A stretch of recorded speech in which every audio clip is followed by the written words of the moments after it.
L'état d'urgence encore prolongé. Un projet de loi a été présenté en Conseil des ministres par Manuel Valls et Bernard Cazeneuve. Déjà prolongé à 2 reprises pour 3 mois, l'état d'urgence ne durerait cette fois que 2 mois et sans perquisition administrative. Une mesure nécessaire selon le gouvernement pour couvrir l'Euro 2016 de foot et le Tour de France. Une exemption des visas pour les Turcs voyageant dans l'espace Schengen. C'est ce qu'a proposé, sous condition, la Commission européenne dans le cadre de l'accord migratoire scellé le 18 mars entre l'UE et la Turquie. Une nouvelle page entre l'Europe et la Turquie se tourne, a immédiatement déclaré le gouvernement turc qui avait fait de cette mesure un enjeu de politique intérieure. Dernier hommage à Papa Wemba. Des milliers de Congolais ont dit adieu à leur idole lors d'une messe en la cathédrale de Kinshasa.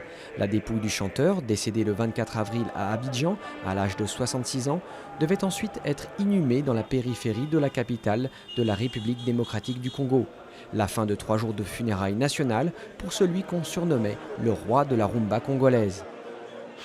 Succès mondial pour la police néo-zélandaise. Cette chorégraphie de policiers d'Auckland, avec en fond musical le tube des années 90 My Boo, a été vue près de 5 millions de fois en moins de 24 heures, soit plus que le nombre d'habitants en Nouvelle-Zélande.